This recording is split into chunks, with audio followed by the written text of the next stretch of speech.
Саламатсыздарбы, урматтуу коноктор. Бул жерде отурганыңыздардын баардыгыңыздардын көпчүлүгү Москвадан келип отурасыздар. Биз билгендей Тверской областынан келгендер бар, бул жерде Казань шаарынан келгендер бар. Келип бергениңиздерге, ушул жерге келип отурганыңыздарга чоң рахмат биринчиден. Анан бул коом боюнча кичине түшүнүктүү айтып кетсем жакшы болот сиздерге. Мадымаровду колдоо коому түзүлгөнүнө бир канча убакыттар болуп калды. Ушул жерде коомдо иштеген, ушул уюмда иштеген балдардын арасынан көпчүлүгү ушул жерде Москвада иштеген мигранттардын арасынан сураштырып биз көпчүлүгүнө кайрылганбыз. Ушул Адахан Кимсанбаевич Мадымаровду чакыралы, ушул жака бизге келип кетсин деп. Биз ошолорду чечип, бардыгыбыз акылдашып, кат жүзүндө кайрылганбыз. Аны көпчүлүгүңүздөр билесиздер. Ушул жерге ошол катты окуп келип отурат. Анда эмесе ушул сөздү Бүтүн Кыргызстан партиясынын лидери Адахан Кимсанбаевич Мадымаровга берсек.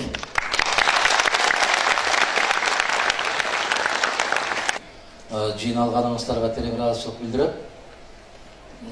Мени жакындан билгендер билишет, эч качан бир жака кечип келди, бир аябай жаман көрчү. Эптеп чай ичиришти, келишип атат, отура элек, андай мындай деген шылтоо менен, бирок жакшы болду, алдагы туура чай ичиш керек. Дагы бир жолу кош келдиңиздер деп айткым келет. Сиздер менен бүгүн биз сүйлөшүүлөрдү, жолугушууну ушундай кылып өткөрсөк. Сиздер каалаган сурооңуздарды берсеңиздер, жазуу жүзүндө берсеңиздер. Себеп убакыт аябай тар болот. Көптөгөн суроолорго жооп ала албай калбайлы. Бардык ушул жерге келген жигиттер, кыздар, эжелер, агалар, инилер, карындаштар, сиздерди кыйнап аткан, жалат кылып аткан суроолордун баарына жооп алышыңыздар керек. Сиздер жакшы бир үмүт менен келдиңиздер. Мен ушуну сурайын, ушул боюнча бир кабар алайын, маалымат алайын деген максат менен келсеңиздер керек. Ошол максатыңыздар орундалган болсун. Ушул жерге келген бир да бир киши келгенине нааразы болуп кетпегендей болуш керек. Түшүнүп да? Кандай сурооңуздар болсо ошолордун баарын бериңиздер, тартынбаңыздар, уялбаңыздар. Алдын ала менен суранды менен кагаз, калем берсе, ошого жазып даяр кылып турсаңар дегендей болот. Мен ошол суроолоруңуздар даяр болгончо бир-эки ооз маалымат бере кетейин. Кыргызстан менен азыр Москванын ортосу, Россиянын ортосу аябай эле жакын болуп калбады. Азыр кайсыл дүкөнгө кирсең деле, ресторанга кирсең деле, Кара Балтага барганда, Ошко барганда же Чолпон Атада жүргөндө эле жүрүп калбадык кыргыздар, туурабы? Ассаламу алейкум, алейкум ассалам. Сурабай деле калдык. Биз башта студент кезибизде ошол Москвада жүргөндө бизге окшошураак бирөө бараткан болсо, артынан кайрылып карап, чуркап барып кубанычыбыз да өзгөчө болчу. Азыр эми Москва шаары Бишкектен бир микрорайонундай эле болуп калды. Ошол куттуу болгон болсун. Бир гана жери биз ушул Москва шаарына баягы СССРдин борбору деп, Баатыр шаар деп, тарыхый шаар деп, ушул жака саякатчы катарында келип кетсек жакшыраак болот эле. Тилекке каршы баягы жыргагандан жылкычы болуп турумбу дегендей ар кандай себептер менен келгендерибиз бар. Бирөөлөр жумуш издеп келип отурат, бирөөлөр кандайдыр бир өзүнүн тагдырын издеп келип отурат. Ушул жака насип чачып коюптур, насип буйруп коюптур, бул рызкыны дагы терип жейли дегендей болуп келип атат. Айтор, жакшысы да бар, жаманы да бар. Жакшысынын көбү биз ушул өзүбүздүн кайнаган казандан сыртка чыгып, башка алам бар, башка дүйнө бар, муну да көрүп койгонубуз жакшы. Союздун мезгилинде саналуу гана кишилер келип көрүп кетчү эле Москваны. Азыр эми баарыбызга жеткиликтүү болуп калды. Бул жакшы жагы. Жаман жагы биз мамлекетибизден көптөгөн жарандарды жоготуп атабыз. самолетте келе жатсам бир жакшынакай жаш келин баласы менен келе жатат. Эмнеге келе жатасыңар десем, жарандык алганы келе жатабыз. Күйөөмдүн жарандыгы бар. Мен да жарандык алганы келе жатам дейт. Бир чети мындай бир өкүнөсүн ошол мамлекетти таштап, элди жерди таштап, ата эненин канатынан алыска кетип, башка мамлекеттин жарандыгын алып аткан. Экинчи жагынан аргам жок.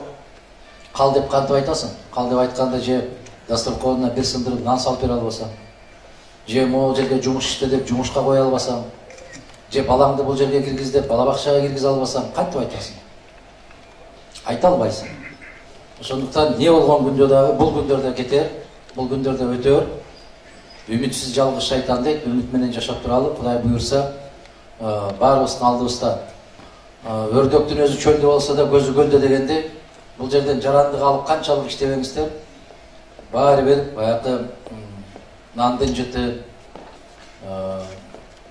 короонун жыты, койкананын жыты, баары бир сагындырат, баары бир тартат өзүнө. Мен бир гана жараткандан сураганым ушул: баарыңыздардын алты саныңыздарды аман эсен, башыңыздар аман болуп, кайсы бир күндөрү келгенде жаркырап жайнап, Кыргызстандын учагын, биринчи кезекте ата эненин учагын толтуруп, бала чака тууган уруктун учагын толтуруп, ошол барган күндөрдө Алла насип эткен болсун баарыбызга. Мына суроолор келип баштады. Мен саламатсызбы Бадахан Кыргызстанбаев дейт, саламатчылык. Бийликке келсеңиз, Орусиядан карыз алып, алардын сөзүн сүйлөп, Америкадан карыз алып, анын көзүн карап, саясат жүргүзөсүзбү же мусулман өлкөлөрү же акчасы көп араб өлкөлөрү менен мамиле түзүп, завод, фабрика куруп, эл турмушун оңдоп, тарыхта жана жакшы атыңызды калтырсаңыз, жүзүңүз жарык болор эле. Баарыбыздын каалаганыбыз ушул. Бул билесиздерби? Бийликке келиш келбеш бул максат эмес. Бүгүнкү күндө Кыргызстанда бийликке келиш бул максат эмес. Өзүңүздөр көрөсүздөр, анча-мынча тууган уруктарга барасыздар, жакшылык жамандыктарга барасыздар. Биз абдан тартиби жок мамлекетпиз. Бизге кыйын, жетекчи болуш кыйын. Анан ким келет дегенде, мен сиздерге айтып коеюн. Көп суроо берет, аябагандай көп суроо берет. Ким келиши керек деп. Ал эки нерседен көз каранды. Биринчи жараткандын буйругу, экинчи биздин элибиздин пейили. Себеп могул жерде айтып атасыз, мусулман өлкөлөр деп. Жараткан Алла Таала айтат, ар бир элдин пейилине жараша падыша берем дейт. Эгер коомубуз, элибиз жеңил желпи болгон болсо, ошого татыктуу. Анан экинчи жери бар экен, пейили бузулган элге мындай начар жетекчи беребиз дагы, ошол аркылуу жазалайбыз дейт. Биз билбейбиз да, пендебиз да. Бирок ошолордун баарынан Кудай сактасын. Мен пикирим кандай? Бийликти кандай түшүнөбүз биз? Бийликти урматтуу туугандар, мындай элестетиңиздер да, мына сиздердин дагы баарыңыздардын ата энеңиздер бар. Мыкты дыйканга колуна кетмен бербесең, ал дыйканчылык жасай албайт. Мыкты устага колуна балта менен балка же теше бербесең, ал уста мыктылап бешик жасай албайт, же болбосо бир буюм жасай албайт. Мына апаларыбыз, керемет нан жапкан апаларыбыз, чебер нан жапкан апаларыбыздын колунда жеңче болбосо нан жаба албайт. Бийик максатты көздөгөн инсанга бийлик бул ошол сыяктуу курал. Бийлигиң болбосо сөзүңдү эч ким укпайт. Бийликке умтулуп атканда эки максат менен умтулат. Бирөө ошол жерге барып өзүмдү өзүм көрсөтсөм деп коркунучунан коркпойт. Себеп бийликке жетүү бул коркунуч. Түшүнгөн кишиге бул аябагандай чоң коркунуч. От күйүп турган чок. Эмнеге? Адилетсиз чечим алган жетекчи падыша акыретте ар бир пендеси үчүн жооп берет. Мына Умар разияллаху анху, экинчи халиф, бүтүндөй мусулман мамлекеттердин падышасы болуп турганда, өзүнүн эң жакын досторунан, биздин тил менен айтканда, прокурор таба албай коет. Эмнеге? адилетсиз чечим кабыл алуудан корккон деп катышат баары. Мына ыймандуу коомдогу бир көрүнүш. Азыр бизде көчөдө жүргөн кимге барып президент болосуң десең болом дейт. Катырам дейт барса. Эч ким болбойм деп айтпайт. Министр болосуңбу десе мен былтыр болушум керек эле дейт. Мына ушул коомдогу жакшы эмес көрүнүштөрдүр. Биз кайсыл өлкө менен болгондо дагы илгерки ата бабаларыбыздан калган саясат менен жашашыбыз керек. Эмне деген саясат? Алыскы кошуна, алыскы туугандан жакынкы кошуна дейт. Кошунан ким? Борбордук Азия өлкөлөрү, Россия мамлекети. Биздин тарыхыбызда, тамырыбызда бир. Каалайбызбы, каалабайбызбы ошондой. Илгери биздин кыргыздын акындары жазган. О, Россия бир боор энем деп. Эне болгон ушул. Үйдөн нан таппай калганда нанды ушул жактан таап атабыз. Анан экинчиден кимден карыз алсак ошонун сөзүн сүйлөйбүз дегенде, биринчиден карыз албай жашаганга аракет кылыш керек. Карыз албай жашаганга мүмкүнчүлүк барбы? Урматтуу туугандар, мен 100 жолу кайталайм, бар деп. Кантип? Тек гана уурулукту жоготуш керек. Уурулукту жоготуш керек. Анан бир салыштырма, сиздердин сабатыңыздар жоюлган, карап көрүңүздөр. Кыргызстан менен Швейцарияны салыштырып көрөлү. Швейцариянын мамлекетинин көлөмү бизден дээрлик 4 эсе кичүү.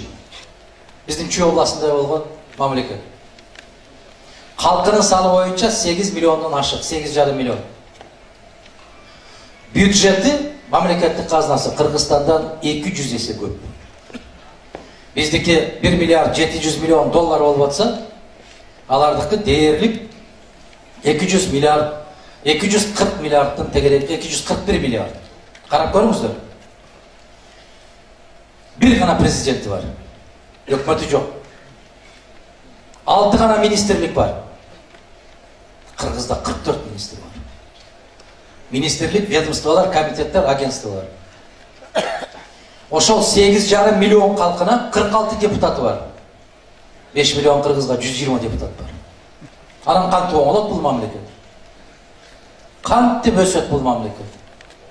Кантип байыйт бул мамлекет? Сиздердин деле кабарыңыздар бар да, азыр Кудайга шүгүр, WhatsApp деген бар, интернет деген бар, баардыгынан кабарыңыздар бар. Мадумаров деселе баары от келет кандай эле качышат да коркушат. Эмне коркот? Тартиптен коркушат баары. Бул келсе, чычканга кебек алдырбайт, өзү да жебейт, бөтөнгө да жедирбейт деп ушунан коркушат. Чындыгында ошондой болот. Себеп эң жаман каттуу кечирилгис күнөөлөрдүн бири элдин акысын жеш.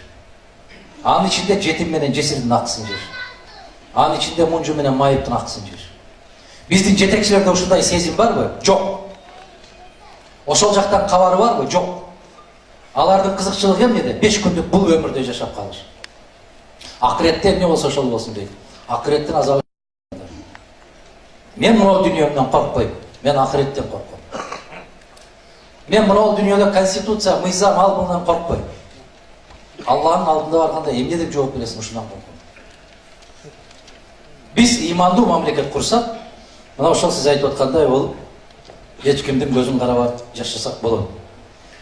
Өзүнчө эркин саясат жүргүзгөнчө же айтайын дегеним капиталисттик мамлекеттердин кысымын саясий чөйрө тура аласызбы дейт. Турса болот. Эч кимге кысым көрсөтпөйт. Эгер туура жолдо жүрсөм, бизден кичинекей мамлекеттер толуп атат го. 27 жылда талкаланган завод фабрикаларды калыбына келтиргенче саясий эркиңиз жетеби? 27 жыл эмес, 25 жыл болду. 25 жылдан бери мен ушуну туура эмес десем, араңыздарда көпчүлүгүңүздөр адилеттүү үчүн айтайын, мени деле жаман көрүп жүрдүңүздөр го. Ушуну жасаган ким? Кыргыз жетекчилиги. Песок деген программа менен 29 завод фабрика песок болгон. Бул 30 жаштагы Мадумаровдун сессиядагы сөзү. Ошондо ким колдойду мени?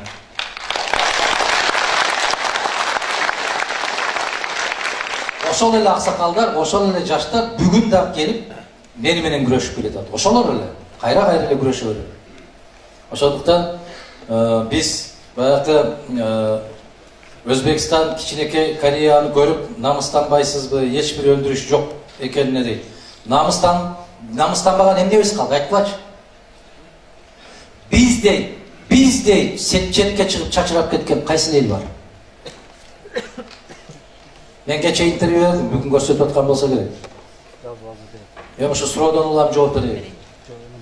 Мен биздин мамлекеттин жетекчилиги башка бир жака чыкканда, же башка бирөө менен көрүшүп атканда намыстанам да, корком да.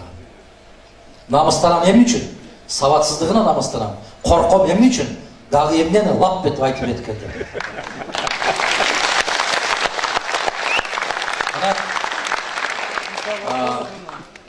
Мына кече кайсы гана мамлекетке барбаса, мына жерде эжелерим отурат, аяштарым отурат. Сиздер билесиздер, үйдө аябай бир сөзсүз бир шок бала болот да. Ай, мыйман келгенде кычайт да. Коркуп отурат, энелер титиреп. Колун каяка салып берет экен, дагы эмне деп айтып берет экендер. Биздин жетекчи чыкканда дагы мен ушундай коркуп отурам деп титиреп. Коркобуз да ошо. Микрофон колго тийди корком мен. Лап дейт да, бүттү да. Мен көп нерсеге намыстанам, урматтуу тургандар. Көп нерсеге өкүнөм.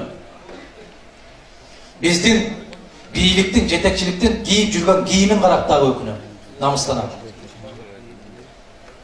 Же размер жок, же түс жок, же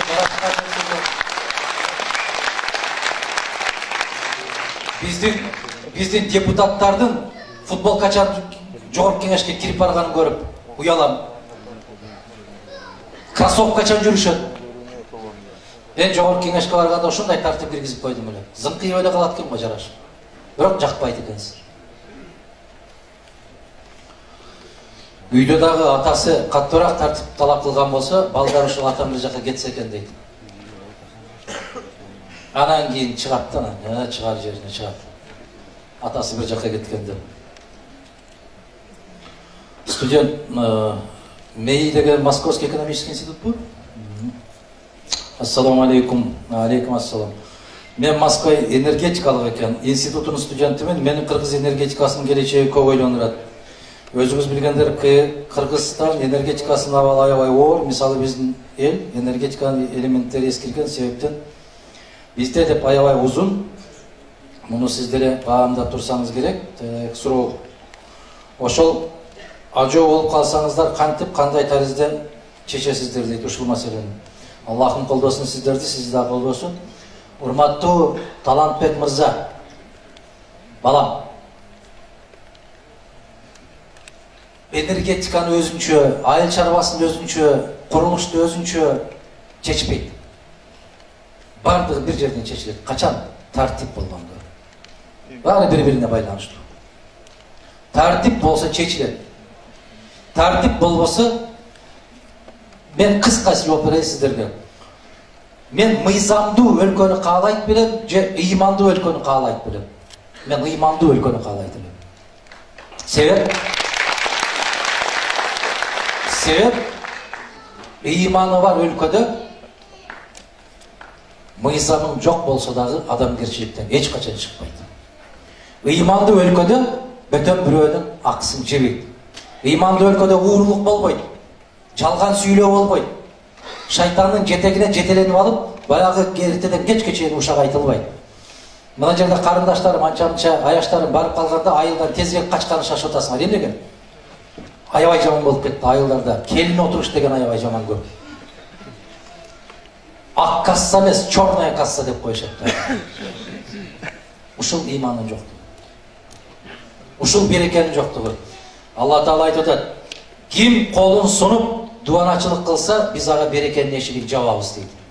Кыргызстанда берекенин эшигин жабылганына 25 жыл болду. Ушуга ким алып келди? Бираз өзүбүзгө да алалы. Эл алып келди. Ар бир шайлоодо ачка калгандай болуп 200 сом аласың. Ар бир шайлоодо ачка калгандай болуп, кайсы жерде союш болсо ошол жерге чуркайт. Ак сакалы дагы, көк сакалы дагы, башкасы дагы. Демек, биз бир көчөдө жашаган элбиз. Ошол арыктан таза суу акканды кааласак, ар бир өзүнүн үйүнүн тушун гана тазаласа, аны менен суу таза болуп кетпейт. Барып булакты тазалаш керек. Ошол суу чыккан жерди тазалаш керек. Суу чыккан жер кайсы жер болот? Элдин өзү. Себеп эл бийликтин булагы. Бизден көз каранды. Эл жакшы салыштырат. Түштүк Кореянын президентине окшоп, Казакстандын президентине же Россия Владимир Путинге окшоп, окшогон адам жокпу бизде деп суроо берет. Бар, бирок ошонун кыргыз көтөрбөйт да. Неге? Анын тыйыны жок. Анын тыйыны жок. Таза бийлик качан орнойт? Таза бийлик эч кимге көз карандысыз болуп келгенде. Азыр карагыла депутаттардын келбеттерин карап көргүлөчү. 36 тамганы тааныса тааныйт, тааныбаса жок да. Арыз жазганын көрүп атасыңарбы? Кыргыз Республикасы деген сөздүн ката кетирип аткан биздин борборду баштап атат го. Айттыбы, Кыргызстан деп жаза албайт экенсиз десе, азыр анын кереги жок дейт. Компьютерде программа бар дейт. Ката жазсам өзү оңдоп коет деди го. Мен деген жокмун го ошону.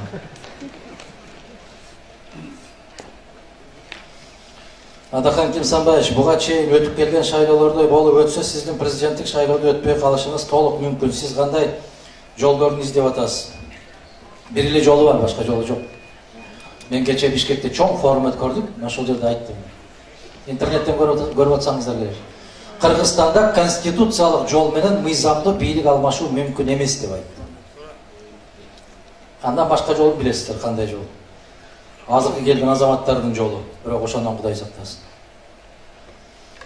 Сиздин партияңызга мүчө болуш үчүн кандай талаптар керек? Коюлган. Тазалык гана коюлган, башка эч кандай талап жок. Жазасыз, келе бересиз. Мамасалиев Алтынбек дейт, суроо: ар бир кыргыз жараны коомдук жайда кыргыз тилинде билдеттүү. Сизге бийликке барсаңыз ушул маселени кандай карайсыз дейт. Кыргыз тилинде сүйлөө дегениңиз го дейм да. Мен байкасаңыздар, келип амандашкандан бери бир башка сөз коштумбу? Жок. Кайра менден сурайсыздар да ушуну. А өзүңүздөрдөн сурай турган болсо, аман эсен болуңар. Аман эсен болуңар.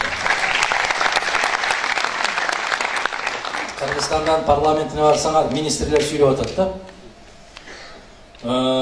Ички иштер министри сүйлөп атса, ошондой деп сүйлөйт. Бизде азыр преступность аябай өрчүп кетти дейт. Аларды задержка кылыш үчүн группа формировать этиш керек, бирок формировать эткенге бюджет жетишпей атат дейт. Кайсы тил болду? Кыргызча? Же дарыгерлерибиз сүйлөйт. Мен дайым мисал келтирип айтам.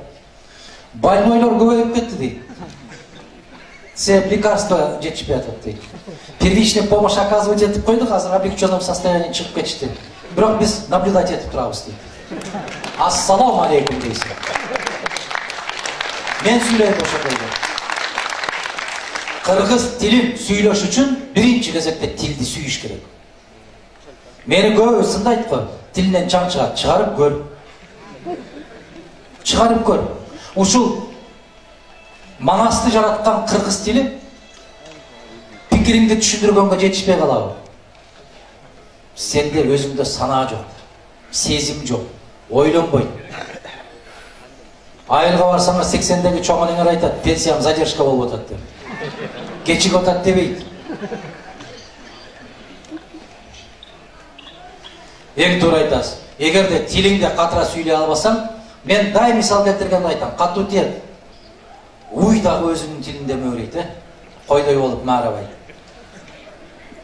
Мышык дагы миолойт, үрбөйт. Бирок кыргыз баарын жасайт. Себеп тез көнөбүз баардыгынан. Мен Ажы Маматов Азаматтын апасымын, президентке коесуңбу кандидат? О, мен Айшенен бар турбай бердим. Саламатсыз. Рахмат. Куда кааласа колдойбуз, урматтоо менен Айшенең өлмөс дейт. Рахмат. Эми мен жана айттым, президент болуш максат эмес, бул курал гана керек. Колуңа курал. мыкты хирургка скальпель керек, мыкты кассапка бычак керек, мыкты дыйканга кетмен керек, мыкты жазуучуга калем керек. Ошол сыяктуу эле курал. Бирок азабы көбүрөөк, ишенип коюңуздар. Айрыкча биздин коомго. Биздин коомдо азыр айылдын тили менен айтканда дарт десең бала деген коом. Өтө кыйын. Чейинен чыгып кеткенбиз. Аракет кылабыз, көрөбүз, насип кылса. Сиз президент болуп калсаңыз, кандай жол менен жумушсуздукту жоя аласыз? Ачык айтыңызчы дейт. Буну жакка койгойчу, окуп кетти. Бир гана жолу бар, темирдей тартип, башка жолу жок. Эми ал узун сөз. Бизде азыр адис барбы деген маселе келди. Жаштар, капа болбойсуздарбы? Мен ачык айтам. Болбойт. Бүгүнкү күндө Кыргызстанды акырын тизелеп, бутуна тургузуш эмес, тизелетиш үчүн 45тен 65ке чейинки агаларды, эжелерди чакырыш керек кызматка. Союздун мезгилинде окуган азаматтарды чакырышыбыз керек. Союздун мезгилинде совхоз, колхоздорду жетектеген жетекчилерди кайрадан жыйнашыбыз керек. Ансыз жыйнай албайбыз. Ошолордун ар бирине, мына айыл чарба министриби Аксакал 65ке чыктыңыз. Тажрыйбаңыз мол. 3 орун басар берем сизге. 5 жылда ошолорду сиз мага тарбиялап бериңизчи деп жалынышым керек. Сиз 70ке чыкканда ошол 3 азаматты ордуңузга калтыргандай болуңуз деп. Себеп көзү менен көрүп 5 жыл иштемейинче биздин айыл чарба академиясынан алып аткан билим жок көсө ишенип коюңуздар. Мына сиздер деле көбүңүздөр окуп аткан болсоңуздар керек азыр. Диплом ал жакта жазылып аткан болсо керек. Кудай сактасын айланайын. Бул ошакта окуйсуңдар. Мына 2000-жылдан бери карай окууну бүтүргөн тиш доктурга мен тишимди көрсөткөндөн чын айтам коркум. Биз өткөндө Улуттук университеттен сурадык студенттерден. Жусуп Абдрахманов ким десек, ушундай да. Дайым кыргыз асманды карайт, булутта жазылып койгондой жолу. Айылга барып сурасам, жерди чукулап туруп алат, ошол жерден табат жоолукту. Өтө уят көрүнүш бул. Жусуп Абдрахмановду билген студентти таппай койдук биз.